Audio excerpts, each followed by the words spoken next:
There are conflicting reports emerging from the Democratic Republic of the Congo with differing perspectives from Rwanda and South African sources. Well, to help us make sense of this, I have Dr. Jakkie Cilliers, Head of African Futures and Innovation at the Institute for Security Studies in South Africa, joining us in the studio. Hi, Jakkie. Welcome again to National Security News.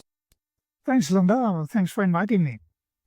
Well, I think just before we start, can you tell us a bit more about African Futures and what you do, where you have offices allocated and how involved you are in Africa? Linda, so the ISS is a large regional think tank with offices in Addis Ababa, Nairobi and Dakar.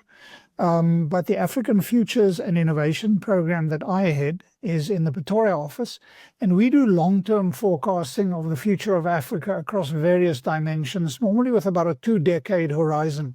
So I, in actual fact, deal with the structural issues of Africa's development, and we run a big website on this. Well, we've heard from South Africa with Defence Minister Motshekga stating that our soldiers are not under-resourced, despite the fact that analysts say they are. And she also mentioned that Mr. Ramaphosa warned Rwanda that attacking South African soldiers would be considered as a declaration of war. And then the Rwandan President Paul Kagame responded on X, formerly Twitter, who said that Ramaphosa did not issue such a warning. So what is your take on this situation? Well, let's first deal with the under-resourcing of the South African National Defence Force. That is simply a fact. The South Africa's military receives less than 1% of the GDP and is really, really stretched. The stories about lack of equipment that is available and lack of air support and so on is legendary. There is a huge problem with the South African National Defence Force. South Africa is overstretched, and the peace mission that we are part of, or the SADC mission that we are part of in the eastern part of the DRC, we cannot sustain that.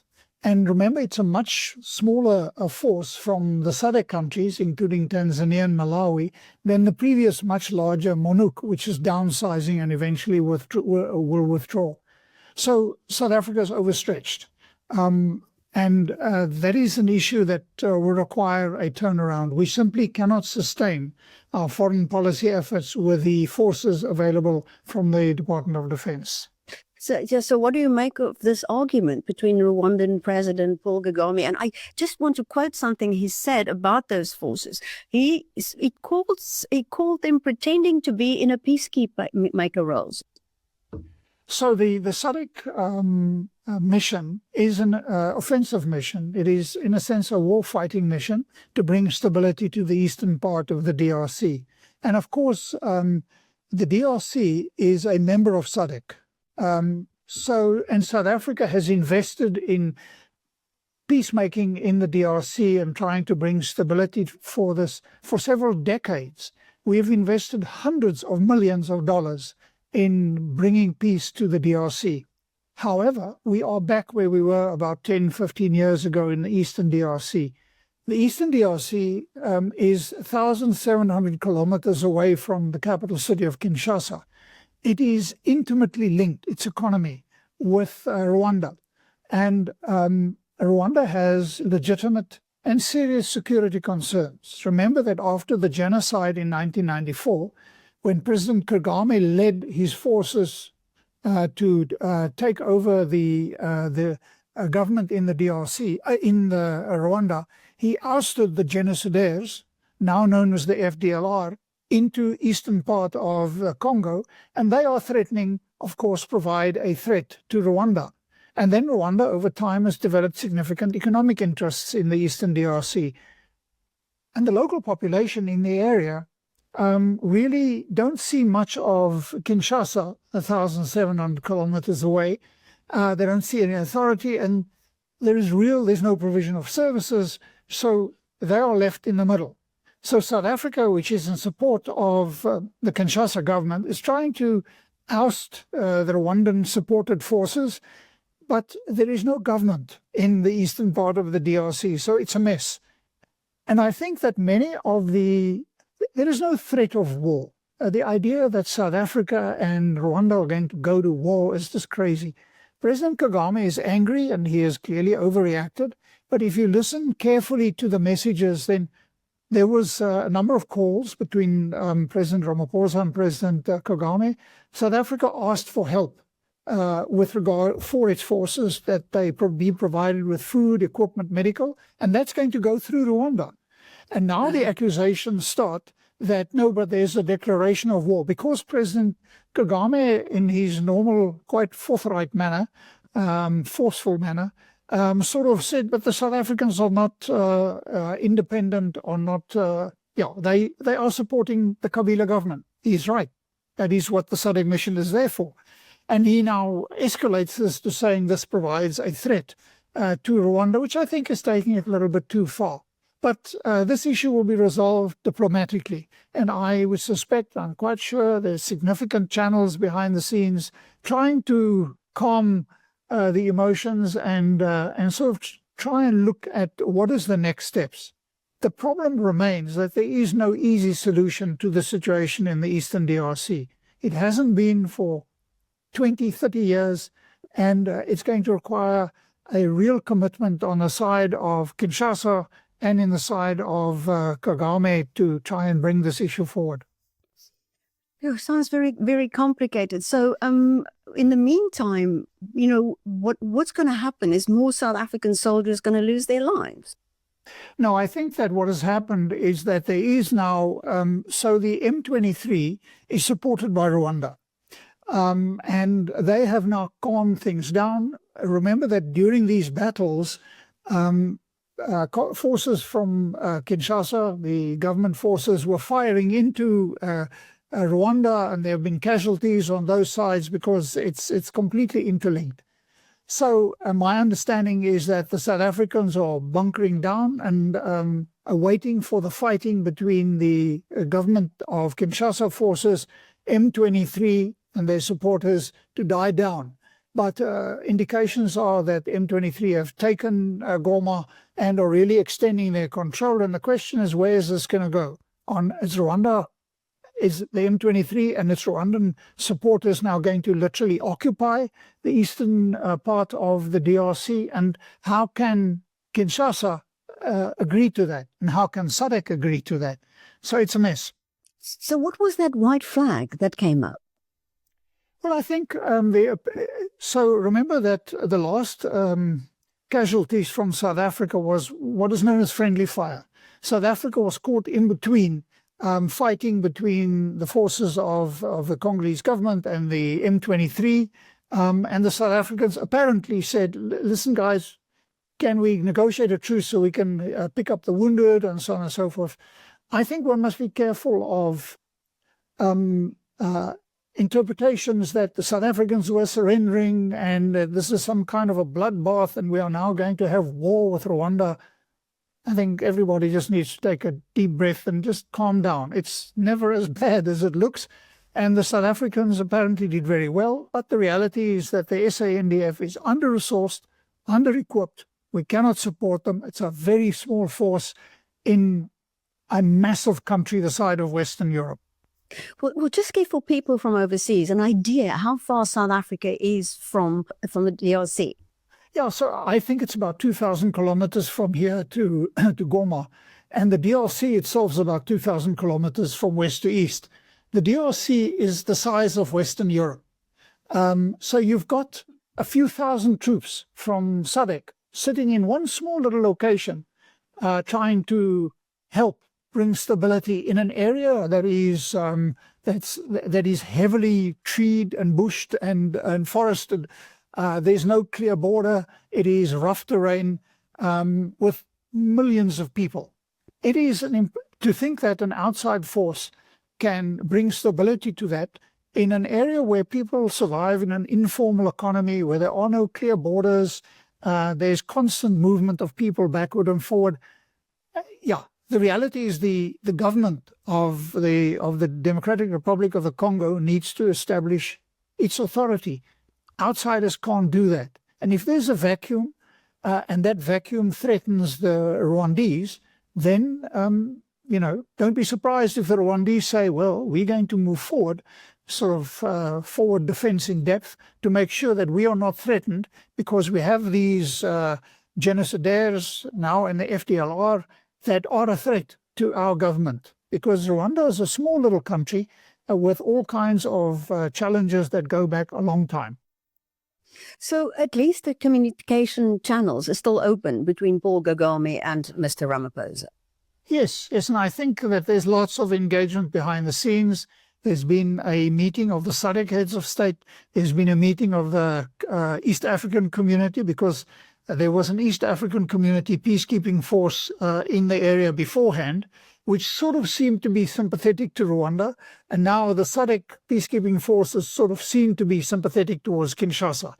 And these regional dynamics and the nature of the deep historical problems means that at best one can hope for a bit of calm, but then it will take time to resolve the challenges.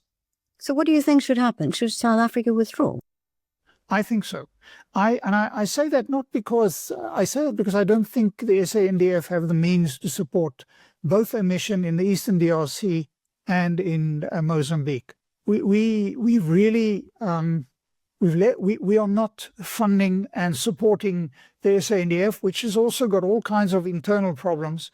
But our ambitions with peacekeeping far exceed our means. Remember that the SANDF is also employed to counter illegal mining, to support the police, you name it. The SANDF is sort of used as cheap manpower or people power to do all kinds of stuff which they are not paid for, they are not equipped, and it's an untenable situation. We need to decide what we want to use the SANDF for, its role, tasks and missions, fund it and mandate it to do that, and no more, no less. Well, Mr. Lamola, the Minister of International Relations and Cooperation, Ronald Lamola, mentioned that South Africa cannot withdraw without consulting SADC. So what would the process be? Yeah, so this is a SADC mandated mission, and it's South Africa, Malawi and Tanzania that are involved in the mission. So one would assume that South Africa would go to SADC and that there would be discussions there. And this will now be complicated, because in one sense, SADC feels that it is sort of involved in a proxy war with Rwanda. If you go back quite a few years, you may remember there was the first and then the second Congolese war, in which Rwanda first installed Kabila Sr., and then his son eventually took over, and it was SADC, largely Zimbabwean troops, which halted the advance of Rwandese troops across these 1,700 kilometers to stop their advance.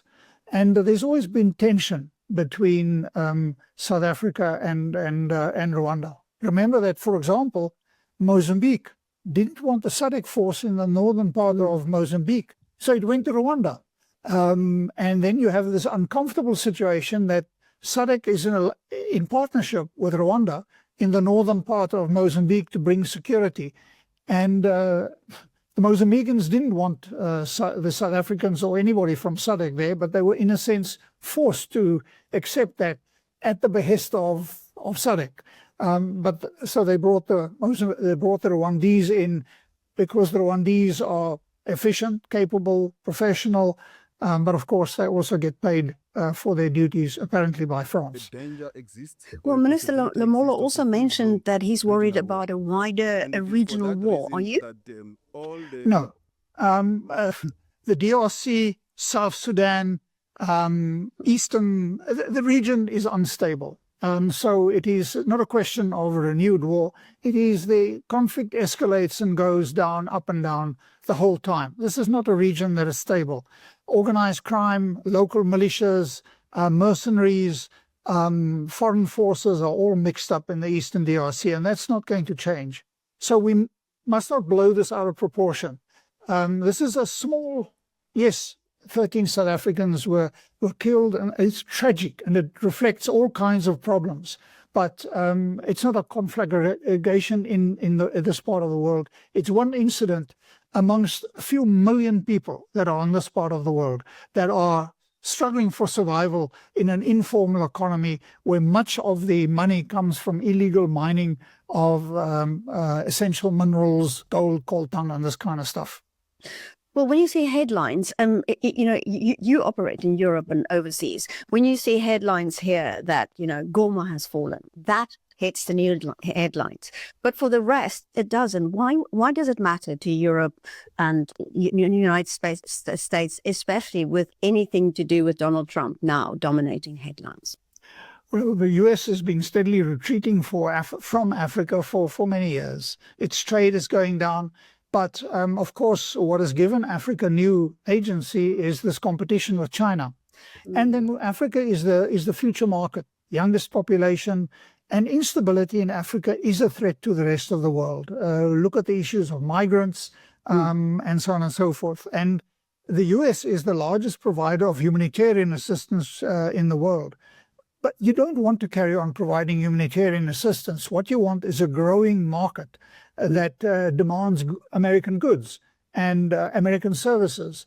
And the instability in Africa provides a ready vehicle for Russia to continue with its proxy war against Ukraine in Africa, as it's happened in the Sahel and so on. So there are indirect challenges that certainly present opportunities and challenges for the West that I think provides reason for continued engagement. The U.S. has played an important role in making peace in Sudan, South Sudan, and elsewhere. And one would hope that they would remain to be engaged. Well, if you had to give advice to, if you were an advisor of Donald Trump, what would you say? How should he engage with Africa? I think Donald Trump is engaged. Firstly, he wants to be on the front page of every newspaper and want every discussion to be about him.